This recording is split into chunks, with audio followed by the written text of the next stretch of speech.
Hello friends, welcome to Inside Saigon Initiative. In today's video, we are going to discuss about Bihar Lok Sabha Speaker issue. Okay, in this particular issue, we will discuss about the removal of Speaker of Bihar Assembly. So first, we'll try to understand what components we are going to cover in this video. First, obviously, we'll try to discuss what is the context of this video, the situation.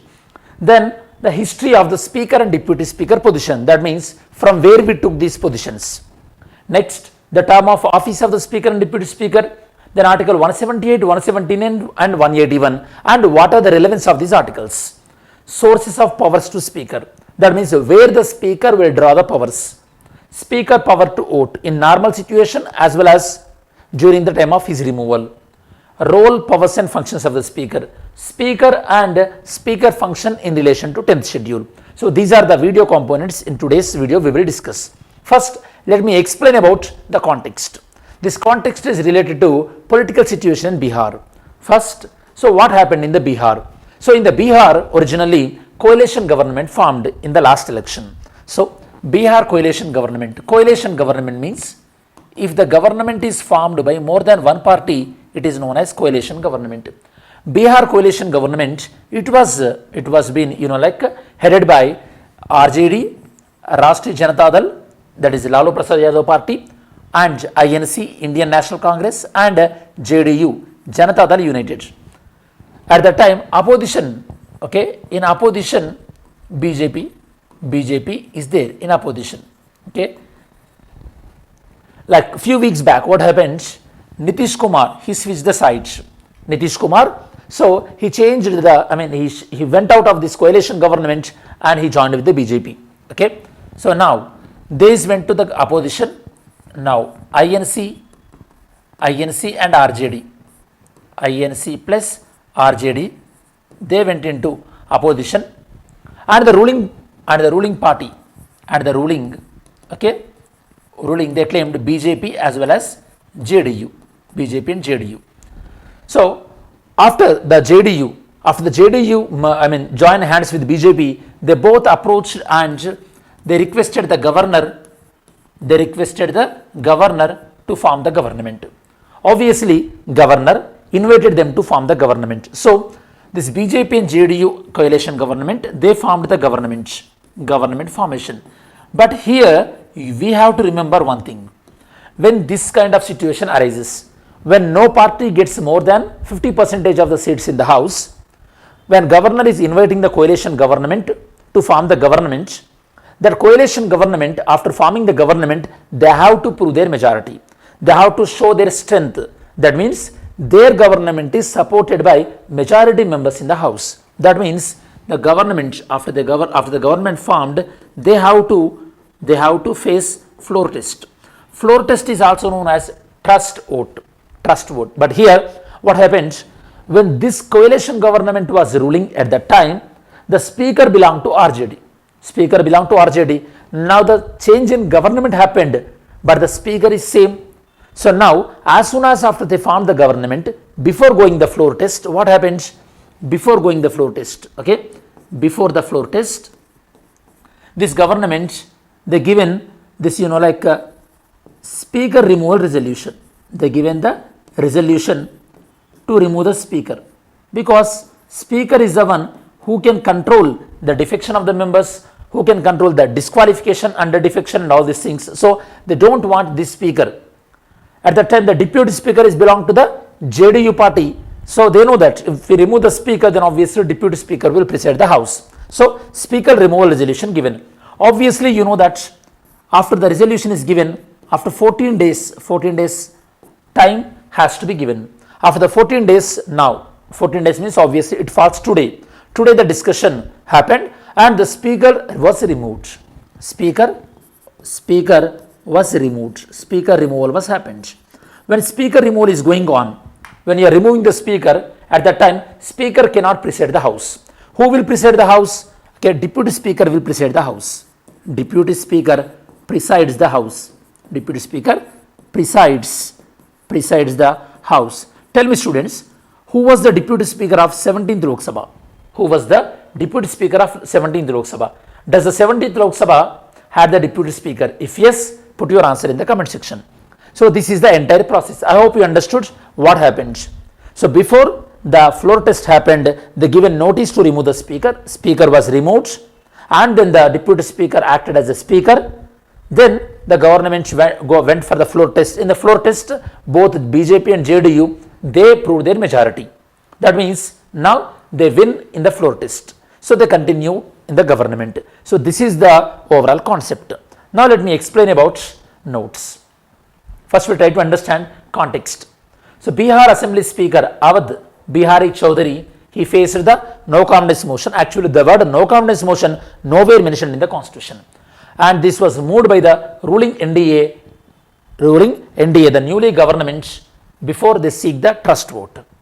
The speaker was removed because 125 members voted in favor of removal and 112 members they voted against the removal. As majority members are supporting in favor of removal, the speaker removed. Next, the concept of speaker and deputy speaker, we got these provisions from Montague-Chelmsford reforms in 1919.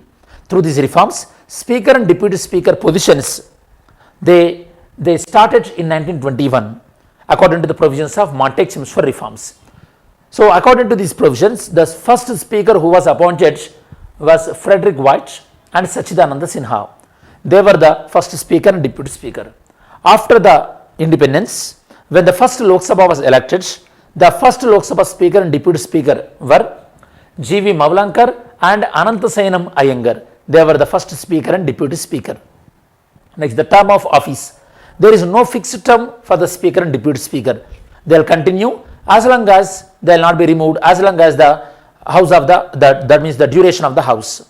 Okay, for Rajya Sabha, they will continue for six, as long as they are in the vice president position. For Lok Sabha, that will be the 5 years. In this process, if they lost the membership in the house, automatically they will vacate the speaker position. Or else, if they would like to resign, they can give the resignation to the deputy speaker. In case of Rajya Sabha, it will be the deputy chairman. Or they can be removed. They can be removed by giving 14 days of notice, and for the removal, we require the effective majority. Here we have to know what is the meaning of effective majority. Effective majority means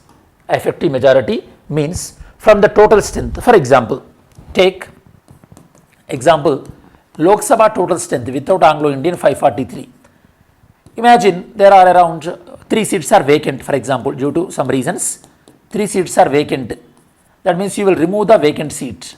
When you remove the vacant seats from the total seats, that is known as effective strength. Out of this effective strength, 50% is around how much? 271. This is the effective majority. And this is the strength required to remove the speaker or deputy speaker. Now this strength was achieved, and 14 days of notice has to be given. Article 178. Article 178 says that as soon as the new assembly is formed, speaker and deputy speaker, they have to be elected. There shall be, that means the compulsory they should be elected. But the 17th Lok Sabha, they failed to elect the deputy speaker. That is under the observation of Supreme Court. Next, Article 179. Speaker or deputy speaker, they can be removed by giving 14 days of notice with the effective majority. That we already covered. Next, 181. When speaker or deputy speaker resolution is going on, when you want to remove them, obviously they cannot preside the house. For example, you are a speaker and there is a resolution introduced against you. You can't act as a speaker. You will be a normal member, and deputy speaker will lead the house. Deputy speaker will preside the house. Okay. So as you are a normal member, you will proceed in the house and you will vote like a normal member. You cannot exercise the deciding vote. That we have to understand. So when speaker removal motion is going on, he can participate in the proceedings of the removal, and he can vote only as a first vote. He can't exercise the casting vote. Here now we will discuss about voting rights of the speaker. Normal situation, speaker, because he is leading the house, he don't vote in the first case. He will vote only as a casting vote. That means a deciding vote. Whereas when speaker removal is going on, he is not presiding the house, so he cannot use the casting vote. He will exercise vote only in the first instance. This difference we have to understand. Sources of power. So in the Indian parliamentary system, speaker derives powers from various sources such as constitution, parliament rules and conventions also. But at the end of the day, speaker is the final authority in interpreting the house rules. Speaker interpretations can't be questioned in the court unless until those interpretations are violating the basic structure of the constitution. What are the roles and powers and functions of the speaker? Speaker acts as a head of the assembly. Okay, as head of the assembly, he will regulate the members' behavior. In case if any member is violating the privilege of another member, then action will be taken on that violators. Then he is the final interpreter in the interpretation of parliamentary matters. He maintains the order of the house, and speaker will ensure the quorum of the house. In case if the house did not meet the quorum, then the house will be adjourned. The quorum is generally 1/10 of the total strength of the house. Next, speaker normally presides over the joint sitting of the parliament. But here you have to remember, there is no provision of joint sitting in the state level. In the state level, joint sitting will never arise. And speaker is the one who authorizes or who certifies the bill as a money bill. Who certifies the bill as a money bill. Speaker can call for the secret sitting of the house also, okay, to discuss some delicate matters. And in case of disqualification under Schedule 10, speaker is the final authority in deciding the disqualification under Schedule 10. But recently, Supreme Court is giving some timeline also regarding the disqualification done by the speaker. Speaker will appoint chairmen of various parliamentary committees, and speaker himself also act as a chairman of certain committees such as General Purpose Committee, Business Advisory Committee and Rules Committee. Next, now we will discuss about the 10th schedule. 10th schedule is all about disqualification under defection. Defection means it includes going from one party to another party after winning in the election, and if a member is not following the whip of the party, or if a member if a member resigns to their political party. So these mainly considers if the member resigns to the political party. So these are the main things considered under defection. Okay, but here the catch is, if the speaker is resigning to his political party, he won't disqualify it under Schedule 10. This is only applicable to Speaker of the Lok Sabha, Deputy Chairman of the Rajya Sabha. Again, after they are done in their position, they can come back. After their position is done, they can again resume their party membership. That is there. So to discharge the speaker functions in a more transparent way, they can resign to the political party. That provision is there. Now tell me, in India, is the speaker mandatorily need to resign to their political party or not? And which country is mandating that speaker has to resign to their political party? Okay, put your answer in the comment section. Next, yesterday's video questions. What was the exact constitutional status of India on 26 January 1950? Sovereign, democratic republic, because socialist and secular, these words were not there.